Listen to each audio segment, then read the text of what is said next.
రెడ్డికి రోజు సాయంత్రం లేదా రేపు ఉదయం ఢిల్లీకి సీఎం రేవంత్ రెడ్డి, మంత్రులు పొన్నం ప్రభాకర్, కొండ సురేఖ, బీసీ ఎమ్మెల్యేలు వెళ్లనున్నారు. దీనికి సంబంధించిన బ్రేకింగ్ న్యూస్ చూస్తాం. తెలంగాణలో బీసీల రిజర్వేషన్లో 42% పెంచుతూ శాసనసభ ఆమోదించిన బిల్లును పార్లమెంట్లో ఆమోదించాలని ఏప్రిల్ 2వ తేదీన ఢిల్లీలో బీసీ సంక్షేమ సంఘాల మహాధర్నాకి పిలుపునిచ్చింది.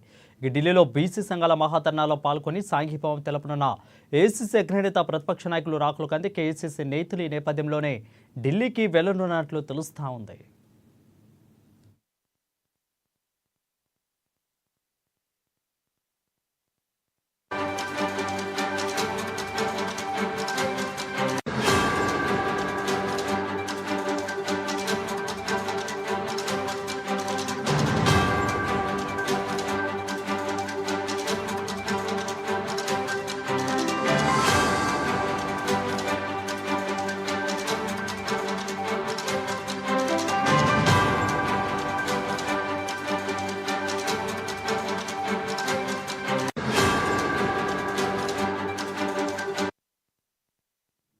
రెడ్డికి ఈరోజు సాయంత్రం లేదా రేపు ఉదయం ఢిల్లీకి సీఎం రేవంత్ రెడ్డి, మంత్రులు పొన్నం ప్రభాకర్, కొండ సురేఖ, బీసీ ఎమ్మెల్యేలు వెళ్లనున్నట్లుగా తెలుస్తోంది.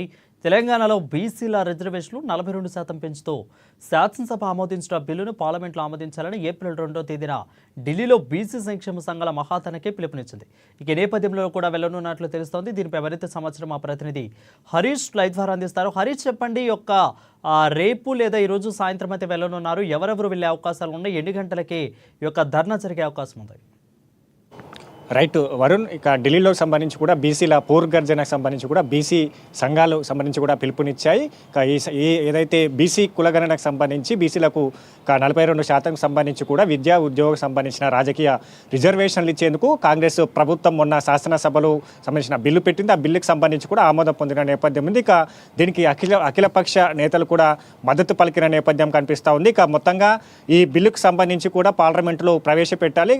ఇక పార్లమెంట్లో ప్రవేశపెట్టిన తర్వాత బిల్లుకు చట్టబద్ధత తీసుకురావాలని కూడా ప్రధానమైన డిమాండ్తో బీసీల పోరుగర్జన పిలుపునిచ్చారు. బీసీ సంఘ నేతలంతా కూడా ఇప్పటికీ ఢిల్లీకి చేరుకున్న నేపథ్యం అయితే కనిపిస్తూ ఉన్నది. ఇక ఈరోజు రాత్రి లేదా రేపు ఉదయం సంబంధించి కూడా సీఎం రేవంత్ రెడ్డి, ఉప ముఖ్యమంత్రి బట్టి విక్రమార్కతో పాటుగా బీసీ మంత్రులు, ఎమ్మెల్యేలు, కార్పొరేషన్ చైర్మన్లకు సంబంధించి కూడా రేపు ఢిల్లీకి వెళ్లనున్నారు. ఇక మరోవైపు ప్రతిపక్ష పార్టీలైన బీఆర్ఎస్, ఏదైతే టీజేఎస్కు సంబంధించి సిపిఐ, మిగతా పార్టీలకు సంబంధించిన బీఎస్పీ పార్టీలకు సంబంధించి కూడా ఢిల్లీకి వెళ్లనున్న నేపథ్యం అయితే కనిపిస్తూ ఉంది. ఒకవైపు శాసనసభలో బీసీల రిజర్వేషన్కి సంబంధించి కూడా బీజేపీ పార్టీ మద్దతు తెలిపింది. రేపు ఢిల్లీలో జరిగే పూర్వగర్జనకు సంబంధించి కూడా బీజేపీ పార్టీ నుంచి కూడా నేతలు వెళ్తారా దానిపైన కూడా క్వశ్చన్ మార్క్గా మిగిలిన నేపథ్యం అయితే కనిపిస్తూ ఉంది. ఇక మొత్తంగా 42% రిజర్వేషన్లకు సంబంధించి కూడా ఏదైతే దీన్ని చట్టబద్ధత కల్పించాలి, పార్లమెంట్లో సంబంధించిన ప్రవేశపెట్టాలి, రాజ్యాంగంలోని 9వ షెడ్యూల్లో చేర్చాలని కూడా ప్రధానంగా బీసీల డిమాండ్ వినిపిస్తోంది. బీసీ సంఘ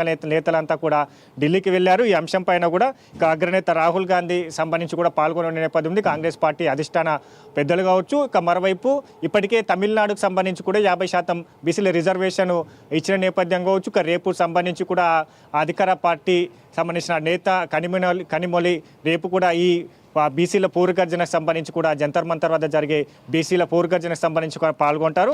ఇక రాష్ట్రం నుంచి బీఆర్ఎస్ పార్టీ నుంచి కూడా తలసాని శ్రీనివాస్ యాదవ్తో పాటుగా శ్రీనివాస్ గౌడ్, అలాగే మిగతా నేతలంతా కూడా మధుసూదనాచారి వెళ్లనున్న అవకాశం అయితే కనిపిస్తూ ఉంది. ఇక ఎంఐఎం నుంచి అసదుద్దీన్ ఓవైసీ, ఇక సిపిఐ నుంచి ఆ పార్టీ ప్రధాన కార్యదర్శి డి రాజా, అలాగే టీజేఎస్ ప్రొఫెసర్ ఎమ్మెల్సీ కోదండరాం కూడా రేపు ఈ కార్యక్రమంలో పాల్గొన్న నేపథ్యం అయితే కనిపిస్తూ ఉంది. ఇక రేపు ఇప్పటికే బీసీ నేతలంతా కూడా ఢిల్లీకి చేరారు. ఇక రేపు సంబంధించి కూడా పెద్ద ఎత్తున ఈ అంశం పైన కూడా ప్రధానంగా డిమాండ్ చేస్తూ కూడా కేంద్ర ప్రభుత్వానికి సంబంధించి కూడా నివేదికను ఇచ్చేందుకు సిద్ధమవుతున్న నేపథ్యం అయితే కనిపిస్తుంది. ఇక 42% రిజర్వేషన్లకు సంబంధించి కూడా తెలంగాణ ప్రభుత్వం కాంగ్రెస్ పార్టీ ఇచ్చిన హామీని నిలబెట్టుకుంది. శాసనసభలో 42% బీసీల కులగణన కావచ్చు, బీసీలకు సంబంధించిన ఎస్సీ వర్గీకరణ పైన ఈ రెండు ప్రధానమైన ఈ 2 బిల్లులకు సంబంధించి కూడా ఆమోదం తెలిపింది. దీనికి సంబంధించి కూడా కేంద్రం స్పందించాలి, పార్లమెంట్లో చర్చించాలి, రాజ్యాంగంలోని 9వ షెడ్యూల్లో భాగంగా దీనికి చట్టబద్ధత కల్పించాలనే ప్రధానమైన డిమాండ్తో వెళ్తున్నారు. కాబట్టి మరోవైపు ఇక్కడ ఇక్కడ బీఆర్ఎస్ కావచ్చు, మిగతా ఎంఐఎం, సిపిఐ పార్టీలు, టీజేఎస్ పార్టీలు మద్దతు పలికాయి. బీజేపీ కూడా మద్దతు పలికింది. బీజేపీ నేతలు వెళతారా లేదన్న పైన కూడా సస్పెన్స్ అయితే మిగిలిన ఉన్న నేపథ్యం అయితే కనిపిస్తూ ఉంది. ఇక ఈరోజు రాత్రి లేదా రేపు ఉదయం వెళ్ళే అవకాశాలు అయితే కనిపిస్తూ ఉన్నాయి. ఇక దీంతో పాటుగా ప్రధానంగా సీఎం రేవంత్ రెడ్డి, ఉప ముఖ్యమంత్రి బట్టి విక్రమార్కతో పాటుగా మంత్రులు, కేంద్ర మంత్రులు కలిసే అవకాశం కనిపిస్తుంది.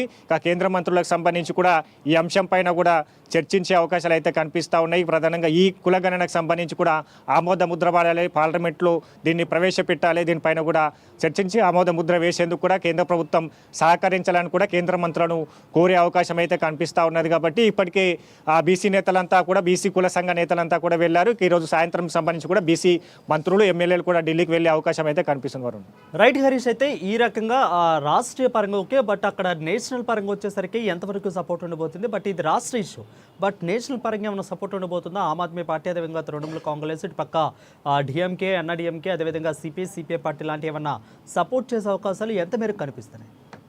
రైట్, ఇప్పటికే సిపిఐ పార్టీలకు సంబంధించి కూడా మద్దతు తెలుపుతా ఉన్నాయి. ఒకవైపు డిఎంకే సంబంధించి కూడా 50% రిజర్వేషన్లు అమలు చేసిన తమిళనాడుకు సంబంధించి కూడా ఆ పార్టీ మద్దతు తెలుపుతుంది. రేపు కనిమొళి సంబంధించి కూడా ఆయన ఏదైతే బీసీల పూర్వగర్జన సంబంధించిన కార్యక్రమంలో పాల్గొంటారో, దాంతోపాటుగా మిగతా కాంగ్రెస్ పార్టీ సంబంధించి కూడా ఇండియా కూటమిలో ఉన్న పార్టీలన్నీ కూడా మద్దతు తెలిపే అవకాశాలు అయితే కనిపిస్తూ ఉన్నాయి. కాబట్టి పెద్ద ఎత్తున ఈ బీసీల పూర్వగర్జన నిర్వహించాలని కూడా బీసీ కుల నేతలంతా కూడా, సంఘాల నేతలంతా కూడా ప్రధానంగా ఈ అంశాన్ని తీసుకున్నారు. ఖచ్చితంగా ఈ పార్లమెంట్ జరిగే సెషన్లోనే ఈ సంబంధించిన అంశాన్ని కూడా ప్రవేశపెట్టాలి, బీసీలకు సంబంధించిన ఆ బిల్లుకు చట్టబద్ధత కల్పించాలని వెళ్తున్నారు. కాబట్టి ఎందుకంటే ఇక తెలంగాణలో రానున్న స్థానిక సంస్థల ఎన్నికలు రాబోతున్నాయి, ఒకవైపు జిహెచ్ఎంసీ ఎన్నికలు రాబోతూ ఉన్నాయి. కాబట్టి ఇక ఈ అంశాన్ని కూడా ప్రతిష్టాత్మకంగా బీసీ కుల సంఘాల నేతలు తీసుకున్నారు. ఒకవైపు ఉద్యోగ, రాజకీయ రిజర్వేషన్లు కావచ్చు, ఈ అంశాలకు ప్రత్యేకంగా బీసీలంతా కూడా మద్దతు తెలిపారు. చట్టబద్ధత సంబంధించిన అసెంబ్లీలో ఆ బీసీల ఏదైతే దీనిపైన ఆమోద ముద్ర వేయడం జరిగింది. కాబట్టి ఖచ్చితంగా దీన్ని పార్లమెంటు చర్చించాలి, పార్లమెంటుకు సంబంధించిన బిల్లును చట్టబద్ధత కల్పించాలని కూడా కాంగ్రెస్ ప్రభుత్వం సంబంధించి కూడా ఈ అంశానికి సంబంధించి కూడా కేంద్ర మంత్రులను కలిసే సీఎం రేవంత్ రెడ్డి ఈ బిల్లుకు సంబంధించిన నివేదికలు ఇవ్వనున్న నేపథ్యం అయితే ఉంది. వరుణ్, రైట్, అయితే హరీష్, ఇటు పక్క వచ్చేసరికి బీజేపీ ఇక్కడ కీలకంగా మారింది. బీజేపీ అంటే ఇక్కడ ప్రతిపక్షం, అక్కడికి వచ్చేసరికి అధికార పక్షం. సో బీజేపీ ఇక్కడ ఎలా ఉండబోతుంది? ఆల్రెడీ కూడా ఇక్కడ సపోర్ట్ చేస్తున్నైతే చెప్పింది. మరి అక్కడ దాని ప్రయత్నము, బీజేపీ ప్రయత్నం అటు రేపు ధర్నాలో ప్రముఖంగా ఉండబోతుందా? అసలు ఎవరెవరైనా ఇతరులు వస్తున్నట్లు సమాచారం అందుతుందా? అసలు బీజేపీ పాత్ర ఏంటి రేపు అసలు?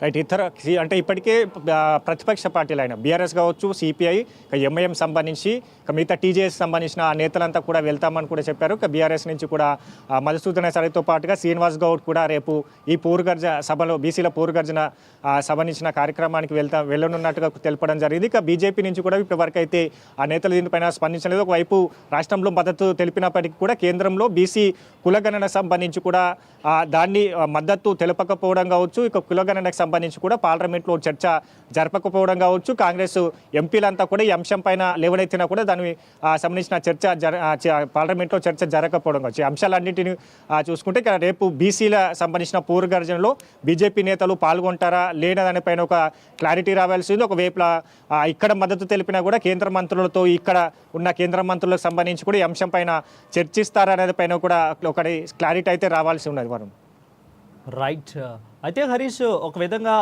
రేపు ఏఐసిసి నుంచి ఎవరెవరు పెద్దలు వచ్చే అవకాశం ఉంది? అదేవిధంగా ఏప్రిల్ 2వ తారీఖున ఎన్ని గంటలకి యొక్క ధర్నా ప్రారంభమవుతుంది, ఎన్ని గంటలు ముగిస్తుంది, ఎలా ఉండబోతుంది అసలు స్కెడ్యూల్?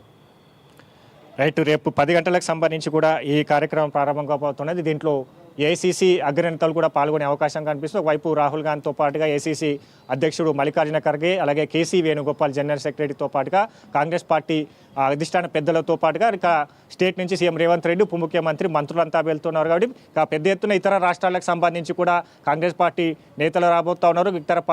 ఇతర రాష్ట్రాలకు సంబంధించి కూడా బీసీల బిల్లుకు మద్దతు తెలిపి పార్టీ నేతలంతా కూడా రాబోతున్నారు. కాబట్టి ఖచ్చితంగా రేపు సంబంధించిన కాంగ్రెస్ పార్టీ అధిష్టాన పెద్దలు కూడా ఈ కార్యక్రమంలో పాల్గొనే అవకాశాలు అయితే కనిపిస్తున్నాయి. ఎందుకంటే ఇక బీసీల కులగణనకు సంబంధించి కావచ్చు, బీసీల రిజర్వేషన్లు కల్పించడం అనేది ఇక అగ్రనేత రాహుల్ గాంధీకి సంబంధించిన డ్రీమ్ ప్రాజెక్టు. దీన్ని తెలంగాణలో ప్రతిష్టాత్మకంగా తీసుకొచ్చారు. ఎస్సీ వర్గీకరణ కావచ్చు, బీసీ కులగణన, బీసీలకు సంబంధించి కూడా 42% రిజర్వేషన్లకు సంబంధించి ఈ అంశాలన్నిటిపైన కూడా గతంలో రాహుల్ గాంధీ హామీ ఇవ్వడం జరిగింది. తెలంగాణ ప్రభుత్వం పటిష్టాత్మకంగా తీసుకుంది. దానిపైన అసెంబ్లీలో తీర్మానం చేసింది. అసెంబ్లీకి సంబంధించిన బిల్లు పైన మద్దతు కూడగట్టింది కాబట్టి ఇక పూర్తిగా దీనికి మద్దతు తెలిపేందుకు అధిష్టాన పెద్దలు కూడా తో పాటుగా ఇతర రాష్ట్రాలు ఇండియా కూటమికి సంబంధించిన సపోర్టెడ్గా ఆ పార్టీలు ఏవైతే పార్టీలకు సంబంధించి కూడా రాబోతున్న నేపథ్యం అవుతుంది. Right, thank you Harish for the clear updates.